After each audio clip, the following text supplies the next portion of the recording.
हाँ, तो electromagnetic induction phenomenon को समझने के लिए हमने आपको कुछ यहाँ पर एग्जांपल्स बताया, 1 2 3 4 4 एग्जांपल्स बताया मैंने आपको, ठीक है। और हर एग्जांपल में मैं आपके साथ मैग्नेटिक फ्लक्स बोले जा रहा हूं। वैसे मैं पढ़ा चुका हूं, बट फिर भी आखिर मैग्नेटिक फ्लक्स क्या चीज है। देखिए, आप क्या कीजिए, कोई भी शेप का एक एरिया ले लीजिए, एक फ्लैट सरफेस ले लीजिए, एक फ्लैट सरफेस आप ले लीजिए। ये जो मैंने यहां पर स्केचिंग किया है, ये मान लीजिए फ्लैट है। अब इसमें मैं अगर एक छोटा सा एक एरिया ले लेता हूं, ऐसा, तो एरिया वेक्टर जो होगा वो ऐसा होगा। देखिए, एरिया का प्लेन इस पूरा सरफेस के प्लेन के जैसा है, और एरिया वेक्टर निकलता है प्लेन से परपेंडिकुलर। अब यहां मान लीजिए मैग्नेटिक फील्ड कुछ इस तरह से निकल रहा है, तो इस पूरे सरफेस पर flux will be given by surface integration of B dot D A. मतलब ये जो मैग्नेटिक फील्ड है आपका और ये जो एरिया है, ये किसी क्लोज लूप के ओवर अगर आप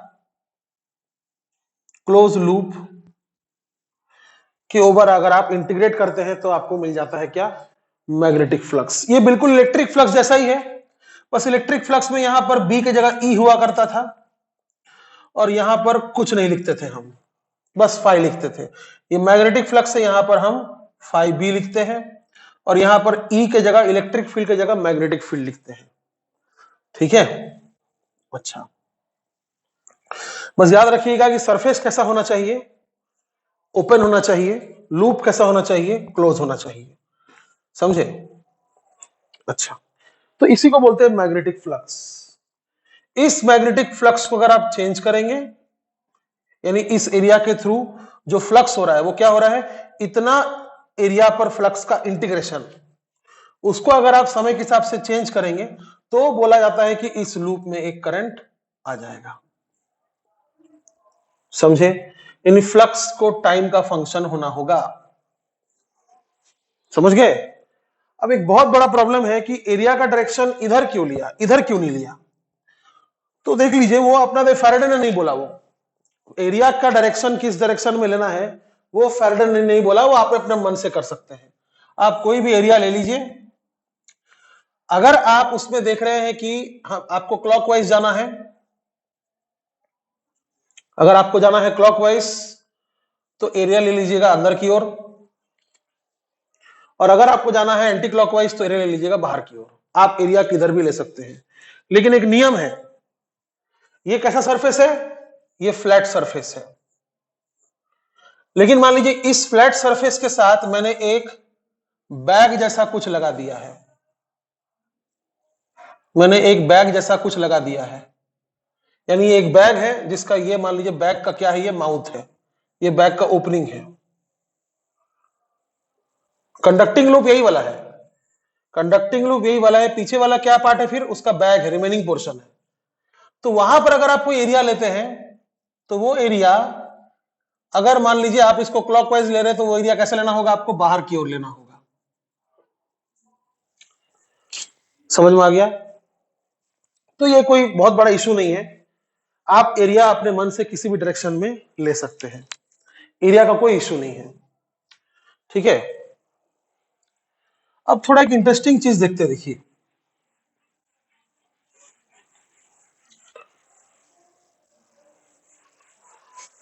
एक बहुत ही मतलब अजीब सा चीज आपको दिखाऊंगा मैं।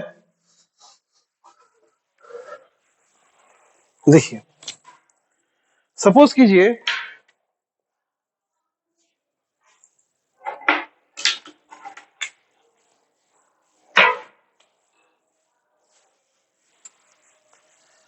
किरचॉफ्स लॉ तो आपको याद होगा, करंट इलेक्ट्रिसिटी में पढ़े थे आप,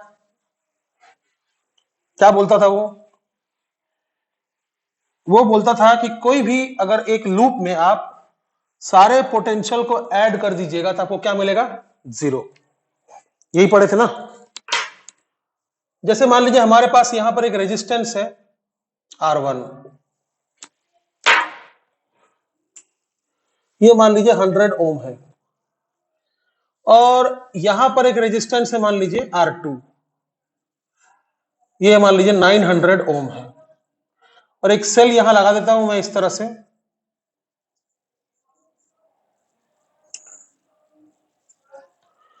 और मैं आपको पूछता हूं कि इसमें करंट कितना होगा। तो बड़ा ही बेकार सवाल है ये, करंट कितना होगा भाई? मान लीजिए सेल है 1 वोल्ट का, करंट का फॉर्मूला क्या है? ओम्स लॉ के मुताबिक सेल का ईएमएफ अपॉन रेजिस्टेंस टोटल, दोनों रेजिस्टेंस सीरीज में है, तो कितना हो जाएगा?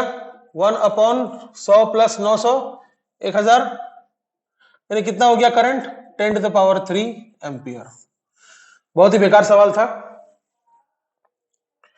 अब किसी ने पूछा कि इस रेजिस्टेंस में मान लीजिए कितना पोटेंशियल ड्रॉप हो रहा है, या फिर मान लीजिए ऐसा पूछा कि मेरे पास 2 पॉइंट है ए और बी, ए और बी का आप मेरे को पोटेंशियल डिफरेंस बताइए।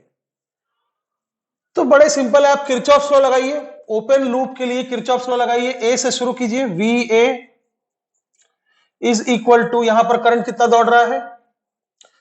करंट दौड़ रहा है -IR2। माइनस क्यों? क्योंकि करंट का दिशा और आपका जाने का दिशा सेम है, और रेजिस्टेंस में क्या होता है? पोटेंशियल का लॉस होता है, इसलिए माइनस। फिर आप कहां पहुंच गए? पोटेंशियल बी पर पहुंच गए, ठीक है। तो is equal to potential at B, अच्छा यहां is equal to potential at B, यानी आप कहां से निकले थे? आप ए से निकले थे और कहां एंड किए? बी से, बी पर एंड किए। तो ये आपका तरीका है। तो अगर VB को इधर ले आया जाए, VA माइनस VB, और IR2 को उधर ले आया जाए, तो माइनस क्या हो जाएगा? प्लस हो जाएगा IR2। तो VA माइनस VB ये क्या है? ये A और B के बीच का पोटेंशियल डिफरेंस है, वही पूछा था। करंट कितना था? 10⁻³ रेजिस्टेंस कितना है? 900 ओम है, तो ये कितना हो जाएगा? 0.9 वोल्ट। ये हो गया अगर आप इस डायरेक्शन से जा रहे हैं तो, यानी ऐसा डायरेक्शन से गए तो। अब आप एक काम कीजिए, आप इस डायरेक्शन से जाकर देखिए।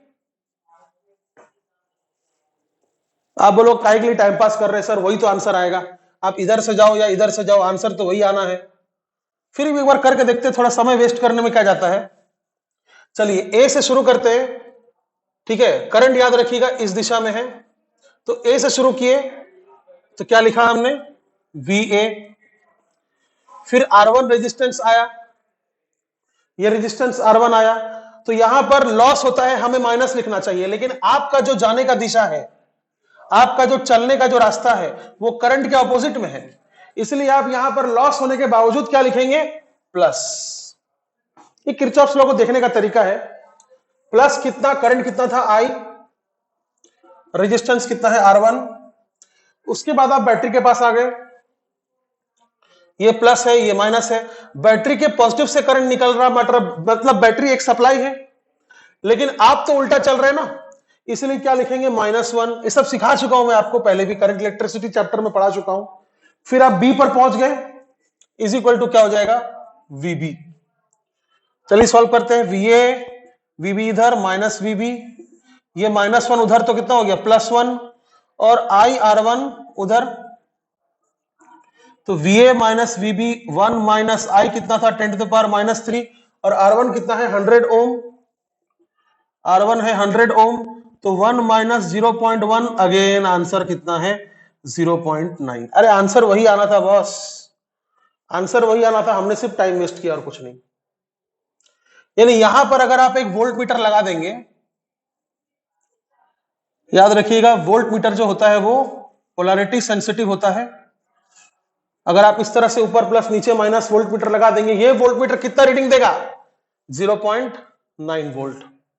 और वही वोल्ट मीटर को अगर यहां से डिस्कनेक्ट करके यहां लगा दिया जाए, ऊपर प्लस नीचे माइनस, तो ये कितना रीडिंग देगा 0.9 वोल्ट।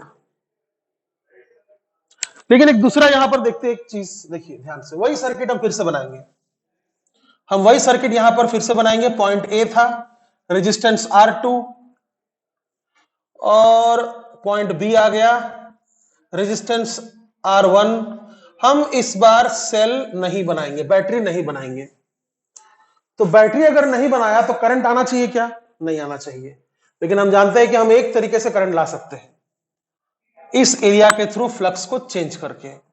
तो हम यहां पर मान लीजिए इतना एरिया में हमने मैग्नेटिक फील्ड रखा, कैसा? बाहर की ओर रखा। ये मान लीजिए मैग्नेटिक फील्ड का डायरेक्शन है कि इतने एरिया में भाई मैग्नेटिक फील्ड है। तो इस पूरे लूप का इतना एरिया में मैग्नेटिक फ्लक्स हो रहा है। पूरे लूप में फ्लक्स हो रहा है क्या? नहीं, इतना एरिया में, जितने एरिया में मैग्नेटिक फील्ड प्रेजेंट है उतना एरिया में फ्लक्स हो रहा है। ठीक है,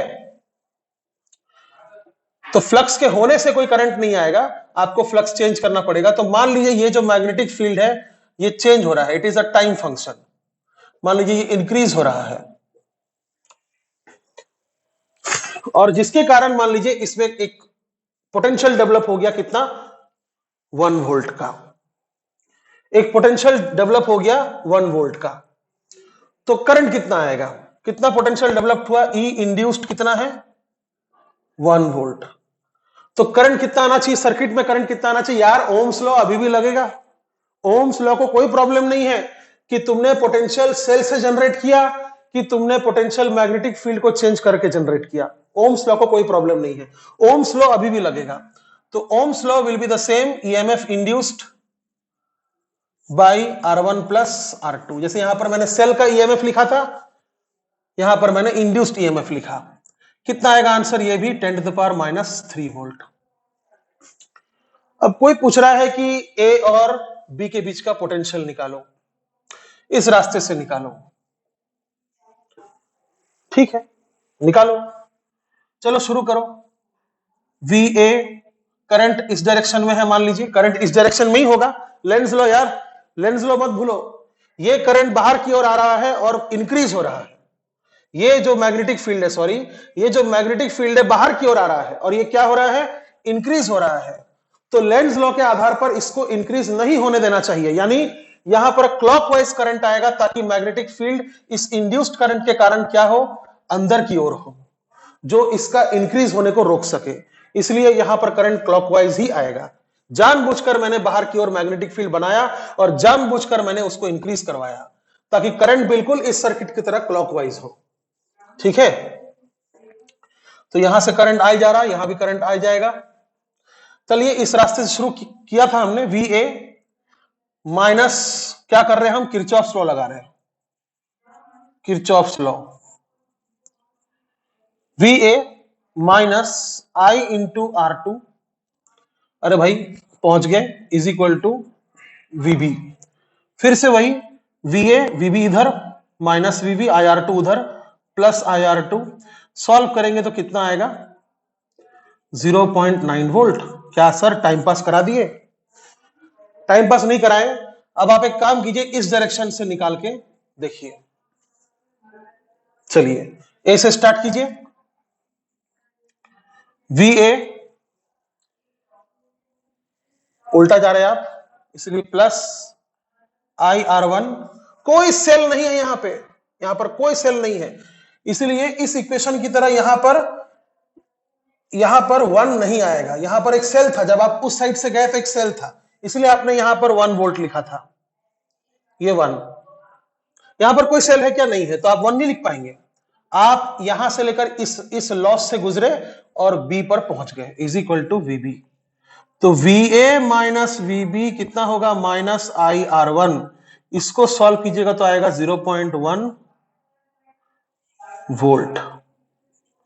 बताइए कहां गया किरचॉफ्स लॉ का स्टेटमेंट? किरचॉफ्स लॉ गलत हो गया, बेइज्जत हो गया, किरचॉफ गलत हो गया। वो किरचॉफ लॉ ने क्लियरली बोला था कि आप किसी दो पॉइंट्स के अक्रॉस अगर पोटेंशियल डिफरेंस पता करते हैं तो इससे कोई मतलब नहीं है कि आप कौन सा पाथ पकड़ते हैं।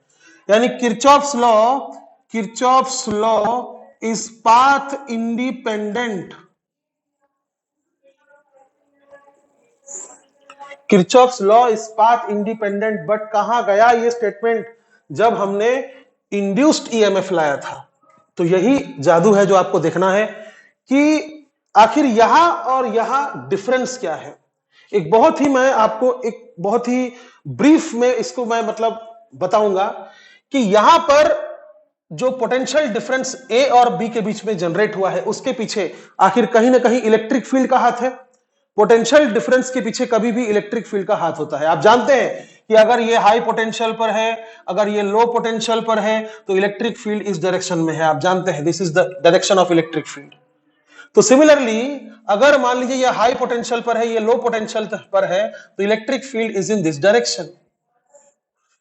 तो इस डायरेक्शन का इलेक्ट्रिक फील्ड और इस डायरेक्शन का इलेक्ट्रिक फील्ड सेम है जब आपने एक सेल के द्वारा इलेक्ट्रिक फील्ड जनरेट किया है। इसको बोलते हैं conservative electric field. Conservative electric field का मतलब क्या हो जाता है? Electric field is path independent.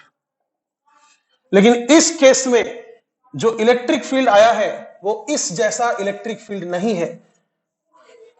मैंने आपको एक चीज बताया है कि आप इलेक्ट्रोस्टैटिक्स में क्या पढ़े थे कि अगर एक प्लस चार्ज होगा, एक माइनस चार्ज होगा, तो इलेक्ट्रिक फील्ड एक ओपन लूप बनाएगा। ये मैंने आपको इलेक्ट्रोस्टैटिक्स से पढ़ाया था कि इलेक्ट्रिक फील्ड कभी भी क्लोज्ड लूप नहीं बनाता है, वो हमेशा ओपन लूप बनाता है। उसका एक शुरुआत होता है, एक अंत होता है। वो वापस घूम के माइनस से प्लस नहीं आता है, वो हमेशा प्लस से निकलता है, माइनस में खत्म होता है। But this statement is not true in case of electrodynamics. यहां पर इलेक्ट्रिक फील्ड हमेशा एक क्लोज्ड लूप बनाता है। ये नॉन कंजर्वेटिव इलेक्ट्रिक फील्ड है। ये थोड़ा हाईफाई बात हो गया बच्चा लोग, ये हाईफाई बात है, एकदम जेडब्ल्यू एडवांस चला गया।